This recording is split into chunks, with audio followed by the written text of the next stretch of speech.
With the pressures of building a career, marriage, maintaining a home, and everything that adulthood throws at you, it's easy to feel ignored as an adult with ADHD. It doesn't just happen to children and students. It's a real struggle for professionals of all ages. This channel is for them. This is ADHD at Work.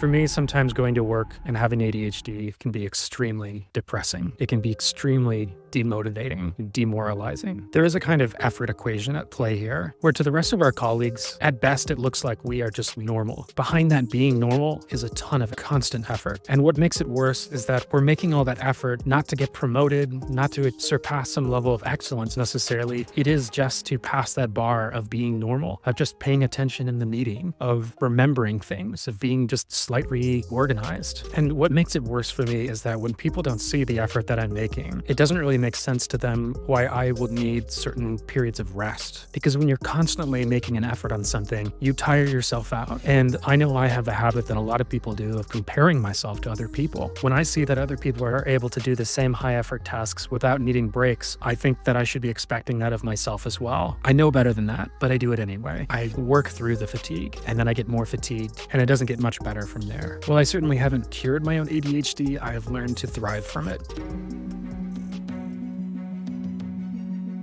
And the way that I look at this is like a stunt performer. When you're a stunt performer, you can't just roll out of bed and go into work, right? You're expected to maintain a certain level of physical fitness before you get to the workplace. You're doing this in your personal life. You're going to the gym, you're eating healthy, you're, practicing backflips or something like that. As people with ADHD in the workplace, we should actually be expecting the same thing of ourselves. Because in a very real way, we are stunt performers. It's just a cognitive stunt.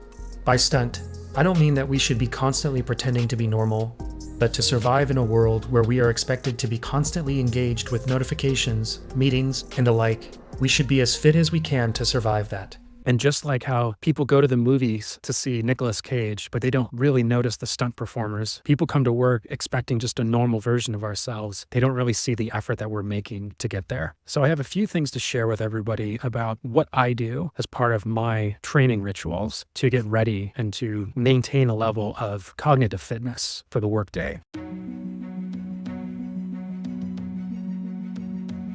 And number one, and this really is number one, is my routines. So I have morning and evening routines. And the importance of my routines is that they really just shape the day. They provide a certain amount of order and consistency, but also an assurance that I'm going to start my day having a baseline of good nutrition and fitness and just self-care overall. This approach is backed by research, such as a 2019 study by Crater, Medina, and Slomka, which found that individuals thriving with ADHD often found themselves converging to the same path of keeping routines. According to the study, quote, some participants spoke of using a highly structured and productive morning routine in order to free up both time and mental energy for the remainder of their day. Participants described morning productivity that centered on daily and healthy living tasks, such as laundry and meal preparation. For these participants, focusing on such tasks early in the day enabled them to focus on academic and career development demands throughout the day.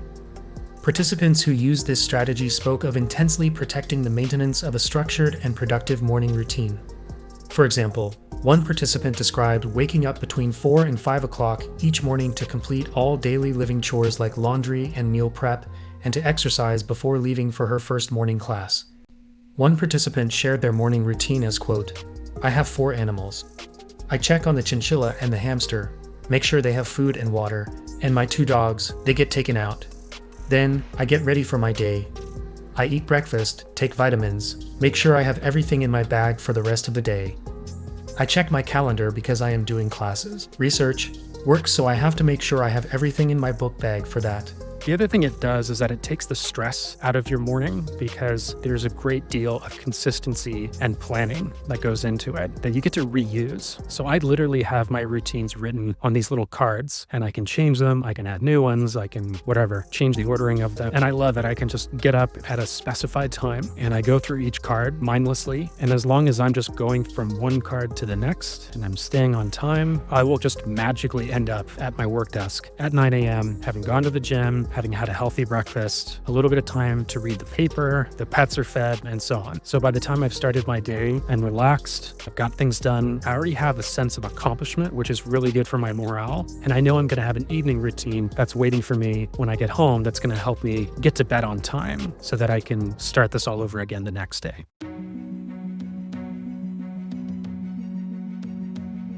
The other thing that I do is really something that I don't do, which is I try to limit my time on devices as much as possible. I don't hate my phone, but like anything, there are healthy limits. So an easy way to start this for me was if I'm on a dog walk, if I'm going to the bathroom, I don't take my phone with me. And that's just a very strict rule that I give myself, because then these are activities that happen every day, and I'm guaranteed that amount of time for mindfulness and sometimes mindlessness, which is also very valuable. In a study published in the Journal of Computer Mediated Communication in 2021, it was discovered that reducing time spent on smartphones significantly enhances memory accuracy and focus.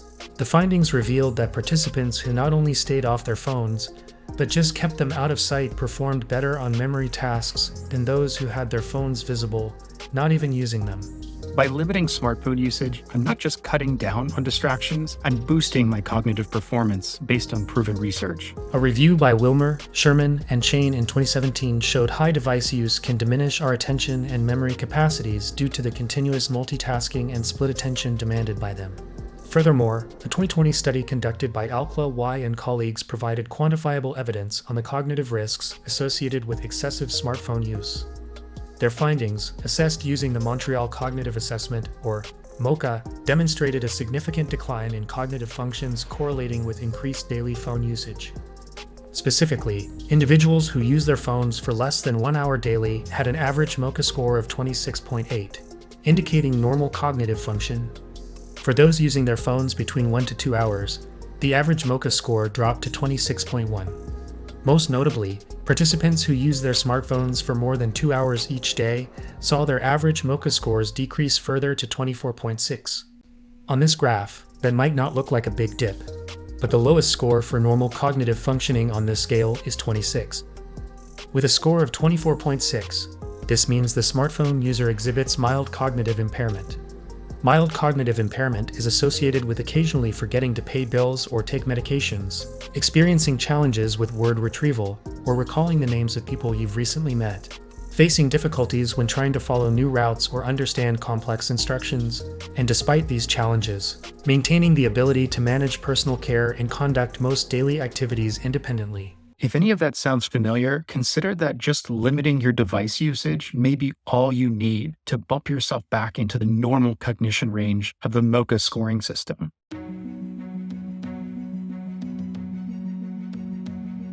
But I take that a step further by actually scheduling in about half an hour each day at a minimum for what I call open monitoring, which again doesn't involve any kind of devices. In fact, there's really no stimulation at all, except maybe the birds in the trees, ambient sounds, and so on. It's like putting yourself in timeout, but it's not meant to feel like a punishment. It's meant to be a time where you're not expected to do anything except nothing. The key is to be totally inattentive. So my litmus test for anything I allow myself to do during open monitoring is answered by the question, could I be reading at the same time? For example, I can walk and listen to music while I'm reading if the music is ambient, so that's okay to do too. However, I can't listen to a podcast or even read a book while I'm reading, so these are off the table. What this looks like for me is if I'm in a building doing this, I will literally just get a room and stare at the walls. It doesn't sound very fun, I realize this, but when you do this and you snap into it and you do it as a routine, it allows your mind to go into this kind of diffuse thinking mode. It's this cognitive relaxation that after 30 minutes of doing this, which is going to feel like a lot longer, honestly, you're going to feel great. It allows your attention span to get some rest. It allows your memory, your moodiness, all of that finally gets to get some rest so that once that 30 minutes is up and you have to go back into the workday or back into your personal life or whatever you're doing at that particular point in time, those cognitive muscles are ready again.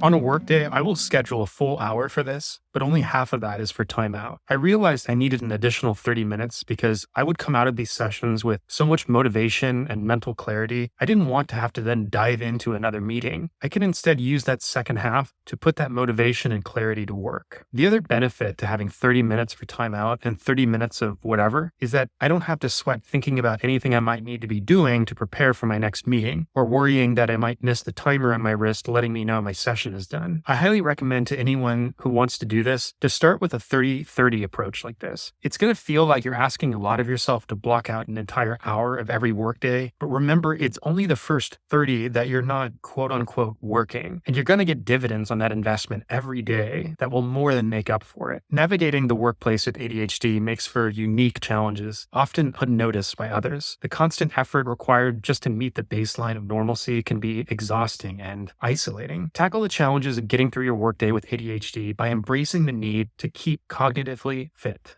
There are certainly more options than the ones I've given here, but by adopting these or similar strategies, you'll have a shot at going beyond just achieving normal and get in touch with well-regulated motivation and clarity to excel. Of course, training yourself shouldn't be the only way you support yourself. Neurodiversity is growing in awareness and gradually providing employees with ways to modify their environments and tools to better suit how they best perform. There's a lot more to be said about this. So be on the lookout for another video I'll do in the future on how to get your workplace to provide you with accessibility accommodations. I love to hear from viewers what their experience has been, so keep the comments coming, and thank you for watching.